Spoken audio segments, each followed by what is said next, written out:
nuestro tema es el principio de proporcionalidad y la responsabilidad extracontractual del Estado. Ahora bien, con la intención de conocer un poco más sobre el principio de proporcionalidad y su relación directa con la responsabilidad extracontractual del Estado, procedemos a responder una a una las preguntas seleccionadas con el tema propuesto. ¿Para qué? Para al final poder tener un criterio como grupo, como equipo, sobre la pertinencia del principio en materia de responsabilidad. No siendo más, iniciemos con la primera pregunta, sobre la cual nos va a ayudar la doctora Ginette Córdoba, que puntualmente trata sobre cuál es la utilidad que tiene el principio de proporcionalidad para resolver casos en los cuales se ha privado de la libertad por orden de autoridad judicial a una persona a la cual posteriormente se ha exonerado de toda responsabilidad penal. Adelante, Ginette. En respuesta al interrogante planteado, hemos de señalar que el juicio de proporcionalidad no solo resulta útil, sino necesario. Y ello es así en tanto que a este se acude en los casos difíciles, en aquellos en los que la regla no resulta suficiente para resolver el asunto. Y a él se acude con el objeto de establecer si una restricción particular de un derecho fundamental se encuentra justificado bajo el tamiz de las normas constitucionales.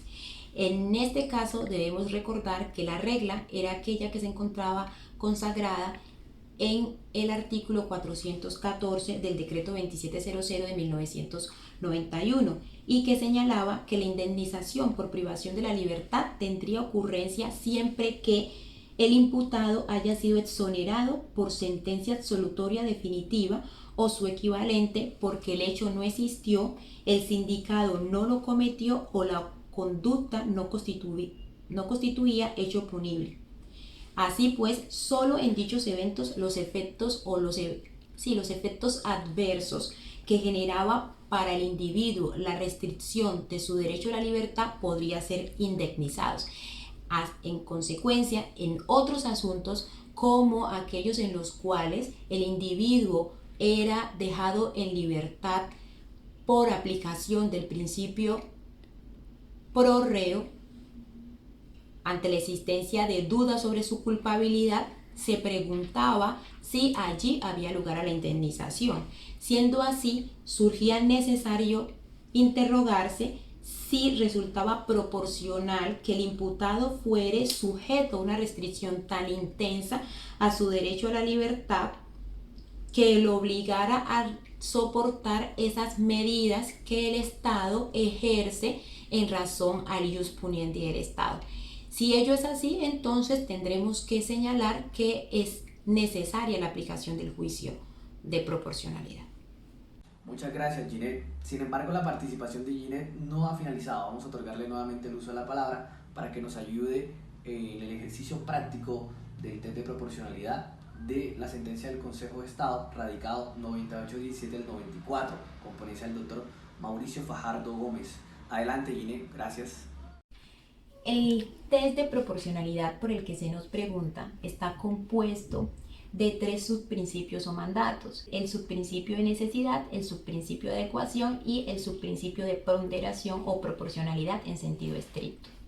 En este caso, y por razones de tiempo, nos referiremos de manera especial al subprincipio de proporcionalidad en sentido estricto, entendiendo que la necesidad y la adecuación han sido superadas con éxito.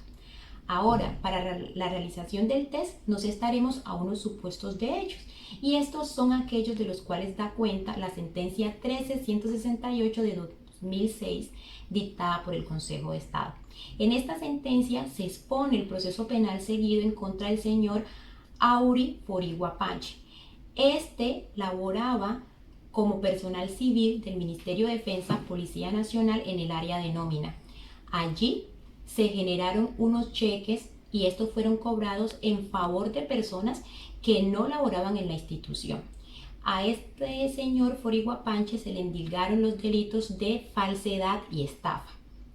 Ahora, ¿cuál es la medida que vamos a estudiar en este test? La medida que vamos a estudiar en este test es la absolución que se produce en la sentencia. Es necesario contextualizar que durante el proceso penal el señor Forigua Panche fue cobijado con una medida de aseguramiento consistente en detención preventiva. Sin embargo, en el curso del proceso penal se realiza un dictamen pericial y ese dictamen señala que esos hechos por los cuales se investiga pudo haber sido cometido por cualquier otra persona que trabajaba en el área de nómina porque la Policía Nacional no tenía suficiente seguridad en su sistema y que además se necesitaba para la comisión de esos hechos un conocimiento específico en el área de sistema, conocimiento que se dice no tenía el señor Foriguapanche. Entonces, a efectos del test, reitero, la medida por la que nos vamos a preguntar es la medida de absolución del señor Foriguapanche. Empezamos entonces con la ponderación. ¿Qué nos preguntamos acá? Si esa medida, por cuya proporcionalidad nos estamos interrogando, ofrece una buena relación de equilibrio entre el derecho que se hace prevalecer y el derecho que se hace retroceder. ¿Qué impone esto? Pues identificar en principio cuáles son estos derechos o bienes jurídicos en conflicto. Identificamos entonces, de un lado, el derecho a la libertad y la presunción de inocencia del señor Foriguapanche, y de otra medida, o sea, en el otro extremo, encontramos el derecho al interés general o ius puniendi del Estado. Tenemos que dotar de argumentos a estos derechos. ¿Qué argumentos tengo en favor del derecho a la libertad? Decimos que el derecho a la libertad está consagrado constitucionalmente y que este a su vez es principio y es valor y permite la efectividad de otras garantías constitucionales. ¿Qué garantías constitucionales? El derecho al trabajo, el derecho a la educación, el mismo goce de una familia. ¿Por qué lo decimos? Porque el señor Foriguapanche, para el momento en el que se dicta la medida de aseguramiento, laboraba, además realizaba estudios de contabilidad y se encontraba rodeado de un núcleo familiar. Otro aspecto que debemos decir es que cuando se dicta la medida de absolución, pues ya el Estado había ejercido por un periodo largo ese ejercicio del ius puniendi, o sea, había tenido oportunidad de probar la responsabilidad y no lo hizo. Esos serían los supuestos en favor de él. Sí, ahí podríamos señalar que probablemente se estaría dejando en libertad a una persona que ha cometido un delito. Puestas en este contexto las cosas, conviene ahora reseñar la regla de precedencia condicionada. Para ello, traeremos los hechos que hemos descrito. Allí diremos entonces que la regla de precedencia condicionada será la que a continuación me permitiré señalar. Bajo estos supuestos estrictos, prevalece el derecho a la libertad del inculpado, el principio pro reo como expresión de la presunción de inocencia respecto del interés general, ejercicio del ius puniendi del Estado, en razón a que no se evidencia de manera cierta o una amenaza cierta sobre el ius puniendi del Estado. Esa es pues nuestra regla de precedencia condicionada. Ahora tendremos que establecer si eso que hemos expresado como argumentos se acompasa con la fórmula del peso, si numéricamente existe esa relación de lo que hemos dicho, que es lo que vamos a hacer a continuación. Para ello es necesario despejar los elementos de la ecuación de la que se está conformada la fórmula del peso. En principio tendremos que identificar la naturaleza de los derechos. El derecho a la libertad es un derecho de defensa. Por su parte, el derecho de interés general o el ius puniendi del Estado es un derecho que implica prestación, es decir, que el Estado debe actuar a efectos de protegerlo. Ahora, en lo que hace a las factores o variables, el grado de afectación de los principios en concreto, que se identifica con las siglas GAC. Acá tendremos un grado de afectación intensa, numéricamente representada con 4, un grado de afectación media, representada con 2, y un grado de afectación leve, representada con 1. Al derecho a la libertad le diremos que se trata de una afectación intensa, luego entonces numéricamente va a ser 4, y el interés general, una afectación leve, numéricamente va a ser una afectación 1. En lo que hace al peso en abstracto de los principios, señalaremos que su intensidad es 4 para ambos porque están consagrados en la Constitución sin prevalencia del uno sobre el otro. Y tendemos también en lo que se hace a la seguridad de las afirmaciones empíricas, que se identifica con las siglas SAE. Tendemos si estamos seguros, numéricamente 1, si es plausible, numéricamente 0.5, y si no es plausible, numéricamente 0.25. Al derecho a la libertad le daremos numéricamente le daremos el 1 porque estamos seguros de las afirmaciones que hemos hecho. En el proceso estaba probado que la persona laboraba, en el proceso estaba probado que la persona trabajaba, que tenía un entorno familiar. Y en lo que hace al derecho al interés general, le daremos el 0.5. Es plausible porque dijimos que a pesar de haberse desplegado esa actividad por parte del Estado, no se logró probar. No se trató acá, no se llegó al grado de certeza, entonces es plausible que exista la afectación. Puesta ya en contexto estos aspectos de la fórmula, entonces nos da como resultado numéricamente la prevalencia del interés, del derecho a la libertad, el principio del indubio pro reo sobre el interés general. Y esto lo que hace es confirmar la regla de precedencia condicionada que con antelación habíamos expuesto. Gracias. Muchas gracias, Janet. Muy interesante el ejercicio que nos ha planteado. Sin embargo, con la intención de avanzar un poco más en el tema y abordar aspectos como la indemnización de perjuicios morales y su relación con el principio de proporcionalidad, voy a dar la palabra a la doctora María Fernanda Castro para que nos hable cuál es la utilidad de este principio al momento de tasar o establecer la tasación de la indemnización de perjuicios morales. Adelante, María Fernanda. Buenos días. Para responder la pregunta que Oscar plantea acerca de la tasación de los perjuicios morales por medio del test de proporcionalidad, entonces vamos a hacer referencia a el expediente 21146 del 2012, cuyo consejero ponente es el doctor Santofimio. Entonces, en ese evento se contempla si el peticionario es un familiar inmediato o cónyuge del occiso o del lesionado, o si es un familiar derivado. Y si es un familiar derivado, entonces se plantean tres circunstancias. Primero, si hubo convivencia. Segundo, si no hubo convivencia, pero hubo relación de cercanía. Y tercero, si no hubo ni cercanía ni convivencia. Entonces, dependiendo de la circunstancia en la que esté el peticionario y dependiendo también si, digamos, opera el criterio de la idoneidad, de la necesidad y de la proporcionalidad, va a estar en un rango pues que van desde los 50 salarios mínimos, en el caso de la idoneidad mínimo 2 salarios, idoneidad y necesidad 80 salarios mínimos, 2 salarios mínimos, y idoneidad, necesidad y proporcionalidad 100 salarios mínimos y 10 salarios mínimos. Dependiendo pues de la circunstancia en la que se encuentre el peticionario, pues se delimitará, determinará el quantum. Bueno, nosotros no estamos de acuerdo con esa postura de el doctor Santofimio. Estamos de acuerdo con la aclaración de voto del doctor Enrique Gil Botero, en el sentido que él habla, primero, de los supuestos en los cuales se debe aplicarse test de proporcionalidad. Entonces, el supuesto número 1 es cuando están en colisión dos normas, dos derechos fundamentales o dos principios, dos valores. En este evento no estamos como evidenciando pues dicha colisión.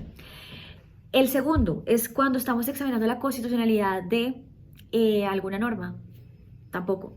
Entonces, se introduce ese criterio de la convivencia, y el hecho de que la persona no conviva o no haya convivido con el occiso o el lesionado no quiere decir que no haya tenido una relación de cercanía, y ese pronunciamiento, digamos, ya lo hizo el Consejo de Estado en una, por citar un ejemplo, en el expediente 6451 del 91, en el que se le reconoce a un padre los perjuicios por un hijo con el cual no convivía, pero pues que eso no quiere decir que existía una relación de falta de afecto o de desamor. Entonces estamos de acuerdo también con ese criterio que pues de pronto, si se introduce de manera, digamos, para crear cierta objetividad, podría estar afectando el principio de la igualdad de las partes y podría estar cayendo como un poquito en la arbitrariedad del juez que lo aplique.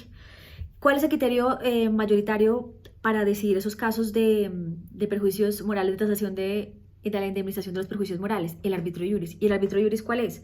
El arbitrio iuris es el examen que tiene que hacer el juez de las circunstancias de tiempo, modo y lugar en las que ocurrió el hecho dañino, y la utilización también de las reglas de la sana crítica, de las reglas de la experiencia para realizar la cuantificación digamos, poner el quantum, ponerle el valor al determinado perjuicio moral o inmaterial.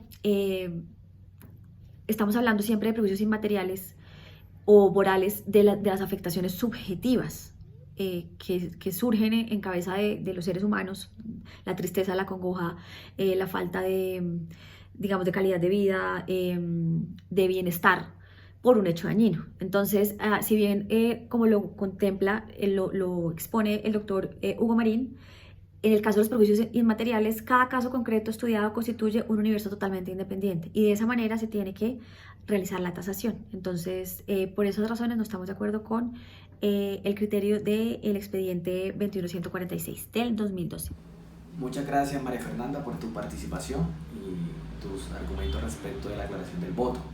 En este estado de la exposición yo quiero hacer una precisión respecto de la sentencia radicado 2119 del año 1994 con ponencia del doctor Enrique Gil Botero, como quiera, que también trata de la tasación de perjuicios morales y la aplicación o no del principio de proporcionalidad. Así que rápidamente, para ubicarnos un poco en la sentencia, trata del señor Arbey Emilio Correa Moncada, quien fue dado de baja por el Ejército Nacional en el año 1992 en un operativo por pertenecer a grupos subversivos. La primera instancia fue negada las pretensiones y el Consejo de Estado en una segunda instancia las concedió, pero al momento de tratar los perjuicios morales creo que vale la pena, y para argumentar o apoyar un poco la exposición de María Fernanda, el Consejo de Estado puntualmente manifestó que el daño moral al hacer referencia a una órbita interna del sujeto no puede ser tasado a partir de criterios objetivos o tablas de punto.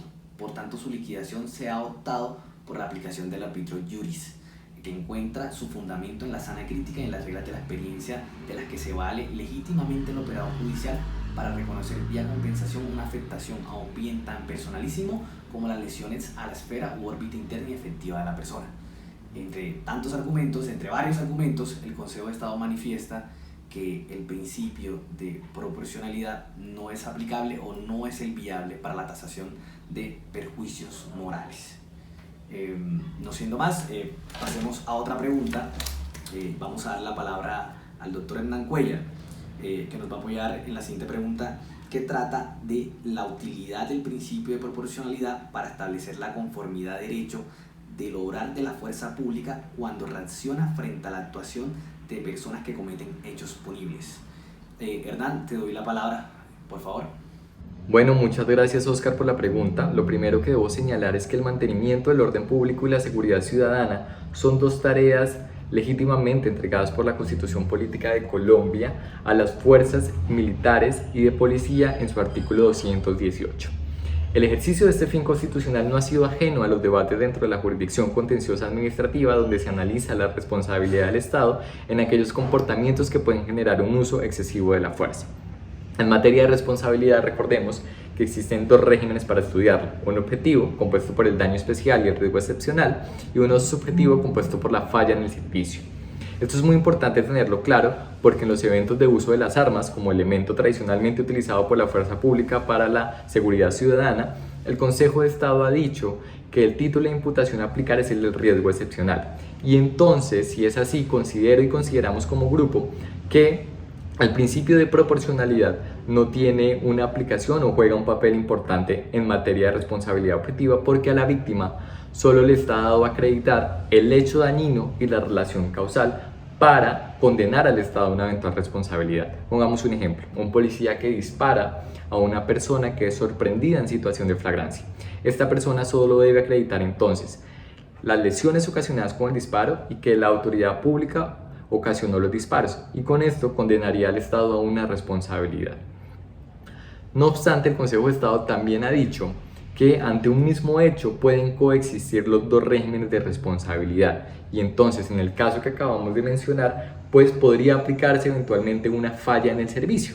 Y en este régimen sí es importante el principio de proporcionalidad, porque vamos a entrar a determinar el comportamiento o a estudiar el comportamiento de la autoridad pública y la existencia o no de la culpa, porque puede ser que la autoridad pública haya actuado conforme a un fin constitucional, como ya lo hemos mencionado, el orden público y la seguridad ciudadana, o incluso el sometimiento a la justicia, pero puede que en su actuación haya omitido, soslayado o incumplido alguna obligación, y con ello haya podido ocasionar un agravio injustificado a una persona. En el ejemplo puntual, pues una violación a su integridad física. En este ejemplo, entonces, el principio de proporcionalidad sí juega un papel importante, porque solo a partir del estudio del comportamiento de la autoridad, del comportamiento de la víctima, de las normas que establecen las obligaciones del Estado, pues podríamos llegar a establecer la decisión más acertada. El principio de proporcionalidad pues nos permitirá conocer, más allá de un simple razonamiento, cuál es la decisión que más se ajusta a la realidad en la posibilidad de condonar o no al Estado en los eventos de uso excesivo de la fuerza para cumplir con el fin constitucional del mantenimiento del orden público. Muchas gracias. Muchas gracias, Hernán, por tu participación. Ahora bien, con la intención de cerrar este ciclo de preguntas, le voy a otorgar el uso de la palabra a la doctora Angie Cuervo para que nos dé su opinión sobre el juicio de ponderación que se utilizó en el fallo del Consejo de Estado, en el auto del Consejo de Estado del 22 de agosto de 2017, radicado 543 de 2013. Angie, por favor, regálanos tus apreciaciones al respecto. Muchas gracias. Muchas gracias, doctor Oscar. Para iniciar es importante contextualizar brevemente el caso que dio lugar al referido fallo. Se adelanta una acción de nulidad y restablecimiento del derecho con el fin de que se reconociera y pagara pensión de sobrevivientes. En primera instancia se reconoce el derecho, pero el fallo se apela. En consecuencia, la demandante interpone medida cautelar para que de manera transitoria y hasta que se profiera fallo de segunda instancia se le reconociera el pago de dicha pensión y se adoptaran las medidas necesarias dada su condición de salud y sus 82 años de edad. A partir del anterior, es destacable el análisis del auto en la medida en que la decisión de conceder o no la medida cautelar parte del juicio de ponderación. Recordemos que es el mismo CEPAC en el artículo 231, el que establece como requisito de procedencia la medida cautelar, entre otros aspectos, que se presenten los documentos y justificaciones que permitan concluir mediante un juicio de ponderación que resultaría más gravoso para el interés público negar la medida cautelar que concederla. En este punto, pues, el hecho de exaltar, que la misma norma exalte la noción de interés público, sin duda implica que el juzgador evalúe en el caso concreto las implicaciones de su decisión para el cumplimiento de los fines del Estado, y es un aspecto bastante importante de la norma y que redirecciona un poco el juicio de ponderación a realizar. De otra parte, a la luz del caso en concreto, la identificación de los extremos en conflicto es parte del proceso lógico. Sin embargo, los ingredientes que suma el juicio de ponderación permiten enriquecer el razonamiento inicial que da mayor sentido a la decisión que se adopta. Así, los derechos a la seguridad social, mínimo vital y vida digna estaban en tensión frente al principio de sostenibilidad fiscal.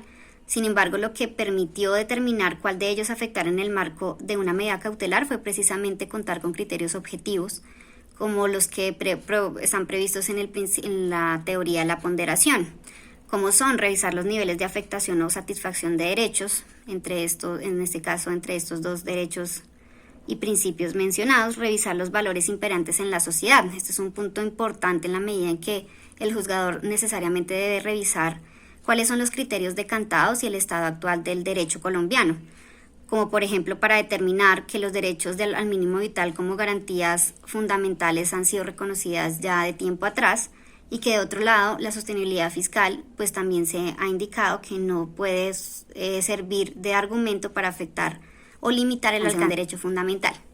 Entonces el estado de estas cosas permitirá una decisión un poco más razonada y acorde con el estado actual del derecho. Y esto pues sumado a que es necesario revisar la certeza en la concreción de consecuencias fácticas y jurídicas derivadas de la medida cautelar. Es un poco que se revise el acervo probatorio, y en el caso puntual pues existía por ejemplo prueba sumaria de la dependencia económica, lo que permitía tener criterios de certeza para la protección de los derechos de la demandante. Sin duda, estos elementos de análisis permiten identificar en concreto y considerando lo que las pruebas evidencien qué intereses pesan más y por tanto merecen mayor protección. En mi opinión es un gran aporte que se tenga en cuenta de cara a medidas cautelares que, aunque con ellas estas no tienen la virtud de afectar la decisión final, sí tienen el propósito de garantizar los derechos con independencia de criterios subjetivos del fallador. Para concluir, y en ese orden de ideas, el juicio de ponderación fuerza al juzgador a revisar todo el escenario en conjunto, ayuda a motivar la decisión final y facilita el derecho de defensa y contradicción en el sentido que los argumentos expuestos o que fundamentan la medida van a ser más claros y coherentes, y el afectado con ella podrá tener más elementos de juicio para contradecirla. Muchísimas gracias por el espacio. Muchas gracias, Angie, por tu explicación. Muchas gracias a todos los compañeros del grupo por sus intervenciones, que fueron muy claras y muy precisas. Quiero agradecer en este estado de la exposición a todos los compañeros que han prestado atención. Muchas gracias al profesor por su tiempo y espacio, y estamos dispuestos a escuchar sus preguntas y resolver algunas dudas que hayan quedado. Muchas gracias.